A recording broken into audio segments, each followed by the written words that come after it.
इस वीडियो में देखेंगे दोस्तों पीएफ का एडवांस पैसा निकालने का कंप्लीट प्रोसेस यानी कि फॉर्म 31 के माध्यम से बिना जॉब छोड़े पीएफ का एडवांस पैसा कैसे निकलेगा। इस वीडियो में लाइव देखने वाले हैं। जो पैसा आपके तरफ से हर मंथ जमा किया जाता है उस जमा राशि में से 90% अमाउंट तक आप निकाल सकते हैं इमरजेंसी सिचुएशन में बिना जॉब छोड़े। ये पीएफ अकाउंट के ऊपर सुविधा रहता है। बाकी दोस्तों एक चीज तो कहना चाहूंगा, पीएफ का पैसा निकालने का जो प्रोसेस है वो पहले से काफी आसान कर दिया गया है। अब आपको बैंक वैलिडेशन के लिए चेकबुक या पासबुक का फोटो नहीं अपलोड करना है। सिंगल एक आधार ओटीपी से आपका जो क्लेम है सक्सेसफुली सबमिट हो जाते हैं। तो चलिए बेहतर जानकारी के लिए कंप्यूटर के स्क्रीन के ऊपर चलते हैं और लाइव में आपको एक पीएफ अकाउंट का पैसा निकाल के दिखाता हूं। इसके लिए दोस्तों किसी भी ब्राउजर के गूगल में हमें टाइप करना है ईपीएफओ और ये जो पहला लिंक आ रहा है ईपीएफओ का, इस लिंक के ऊपर आपको क्लिक करना है। इस प्रकार से आप कर्मचारी भविष्य निधि संगठन के ऊपर आप आ जाओगे और फिर इस प्रकार से पीएफ के ऑफिशियल वेबसाइट के ऊपर आ जाओगे।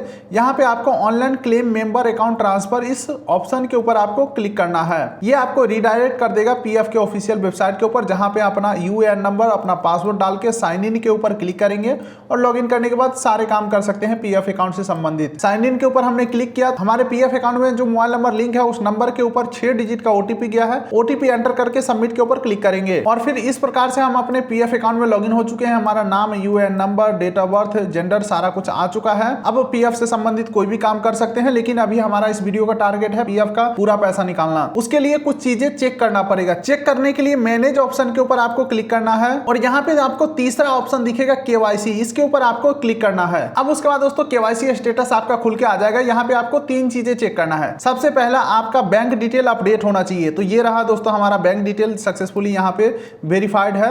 उसके बाद आपका पैन डिटेल, तो ये रहा दोस्तों हमारा पैन डिटेल, ये भी हमारा अप्रूव्ड है।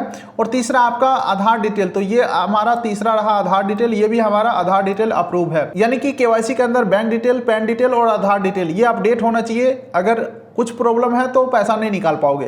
तो मेरे केसेस में सारा कुछ सही है, हमने चेक कर लिया, आपको भी चेक कर लेना है। अब एक लास्ट चीज और चेक करना है, उसके लिए व्यू ऑप्शन के ऊपर क्लिक करना है और यहाँ पे आपको सेकंड ऑप्शन मिलेगा सर्विस हिस्ट्री, एक बार इसके ऊपर क्लिक करना है। अब हमारा सर्विस हिस्ट्री खुल के आ चुका है। इसमें आपको चेक करना है कि आपके पीएफ अकाउंट में डेट ऑफ एग्जिट एड है या नहीं है। मेरा डेट ऑफ एग्जिट एड है तो अब मैं पूरा पैसा निकाल सकता हूं। अगर आपको एडवांस पैसा निकालना है तो वो बिना जॉब छोड़े यानी कि बिना डेट ऑफ एग्जिट के भी एडवांस पैसा निकाल सकते हो, लेकिन पूरा पैसा निकालना हो तो डेट ऑफ एग्जिट एड होना चाहिए और डेट ऑफ एग्जिट एड हुआ होना 60 दिन पुराना यानी कि 2 महीना पुराना आपका डेट ऑफ एग्जिट होना चाहिए, तब आप पूरा पैसा निकाल पाओगे। बाकी दोस्तों यहाँ पे कुछ और चीजें मैं आपको बता देता हूँ। चलो मेरे केसेस में तो एक ही पीएफ अकाउंट है, यहाँ पे एक ही कंपनी में हमने काम किया था। अगर आपने एक से अधिक कंपनियों में काम किया होगा तो ये बात का ध्यान रखिए कि पुराने कंपनी का पैसा नए में ट्रांसफर करवा ले, ताकि एक ही बार में सारा पैसा आपका निकल जाए। अगर ऐसा नहीं करते हो, नया निकाल लेते हो, पुराना छोड़ देते हो, तो पीएफ दफ्तर का चक्कर काटना पड़ेगा, फिर ऑनलाइन निकलना मुश्किल हो जाएगा। बाकी अगर company date of exit add नहीं कर रहा है तो ये काम आप खुद से भी कर सकते हो और पुराने पीएफ का पैसा नए में ट्रांसफर करना ये भी आप खुद से कर सकते हो। इस सब के ऊपर ऑलरेडी वीडियोस बना हुआ है। फिलहाल हमने सारा कुछ चेक कर लिया। अब चलिए पैसा निकालने प्रोसेस के ऊपर चलते हैं। इसके लिए ऑनलाइन सर्विसेज के ऊपर आ जाना है और यहाँ पे आपको पहला ऑप्शन मिलेगा क्लेम फॉर्म का, इसके ऊपर आपको क्लिक करना है। अब आप यहाँ पे देखोगे दोस्तों हमारा प्रॉपर डिटेल खुल के आ चुका है। यहाँ पे बोला जा रहा है अपना बैंक अकाउंट नंबर डालो। अगर आप कहोगे कि भाई मैं तो बहुत पहले पीएफ अकाउंट खुलाया था, अभी मुझे याद ही नहीं है कि कौन सा अकाउंट हमने दिया था, तो यहाँ पे आपको आईएफएससी कोड, बैंक का नेम देखने को मिल जाएगा। अब आपको अकाउंट नंबर याद आ जाएगा तो वो अकाउंट नंबर यहाँ पे एंटर करना है, वेरीफाई के ऊपर क्लिक करना है। उसके बाद इस प्रकार से वार्निंग आएगा, सिंपली आपको यस के ऊपर क्लिक कर देना है और फिर आपको प्रोसीड फॉर ऑनलाइन क्लेम के ऊपर क्लिक करना है। अब यहाँ पे प्रॉपर हमारा फॉर्म खुल के आ चुका है। एक एक करके सभी फॉर्म को फिल करेंगे। सबसे पहले I want to apply for के ऊपर इस ऑप्शन के ऊपर क्लिक करेंगे तो आप यहाँ पे देख सकते हैं फिलहाल आपको 4 प्रकार के फॉर्म का ऑप्शन मिलेगा।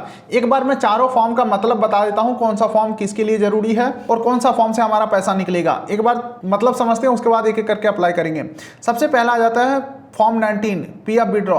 इसके माध्यम से जो हर मंथ आपके तरफ से जमा होता है, जो हर मंथ कंपनी की तरफ से जमा होता है, ये दोनों पैसा निकलेगा फॉर्म 19 के माध्यम से। उसके बाद अगला आ जाता है फॉर्म 10C पेंशन विड्रॉ। इसके माध्यम से जो पेंशन वाला हमें पैसा मिलता है और सरकार द्वारा जो कभी कभी ब्याज मिलता है वो पैसा निकलेगा फॉर्म 10C के माध्यम से। इसके अलावा तीसरा फॉर्म को इग्नोर करिए और चौथा आ जाता है एडवांस पैसा निकालने के लिए बिना जॉब छोड़े, ठीक है, जिसमें कि मैक्सिमम 90% तक निकाल सकते हो। जो हर मंथ आपके तरफ से जमा होता है उसमें से जो जमा हुआ है उसका 90% निकाल सकते हो। तो वीडियो के स्टार्टिंग में हमने बताया था फॉर्म 31 फिल करके भी दिखाऊंगा, तो चलो मैं एक बार फटाफट से इसका प्रोसेस भी बता देता हूं। फॉर्म 31 के ऊपर क्लिक करते हैं तो यहाँ पे सेलेक्ट सर्विस का ऑप्शन है, तो जिस कंपनी में से पैसा निकालना है उस कंपनी को सेलेक्ट करेंगे।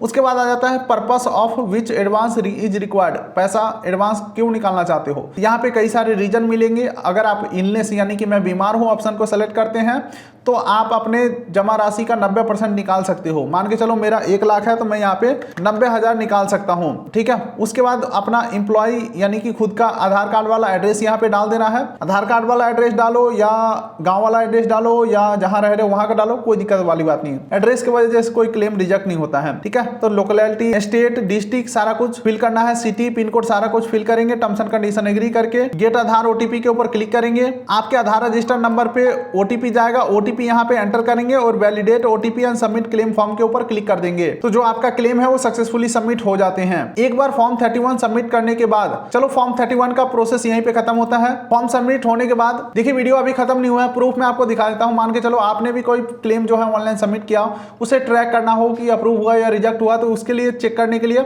ऑनलाइन सर्विसेज के ऊपर आना है, ट्रैक क्लेम स्टेटस के ऊपर आना है और यहाँ पे देख सकते हैं फॉर्म 31 का जो क्लेम है वो हमारा सक्सेसफुली सेटल हो चुका है। उससे पहले भी हमने फॉर्म 31 फिल किया था, सारे हमारा क्लेम जो है वो सेटल हो चुका है। तो आप भी कुछ इस प्रकार से पीएफ का एडवांस पैसा निकाल सकते हैं। उम्मीद करता हूं वीडियो अच्छा लगा, वीडियो कर दीजिए लाइक, चैनल कर दीजिए सब्सक्राइब, ताकि मिलेंगे ऐसे ही किसी अगले वीडियो में। तब तक के लिए नमस्कार।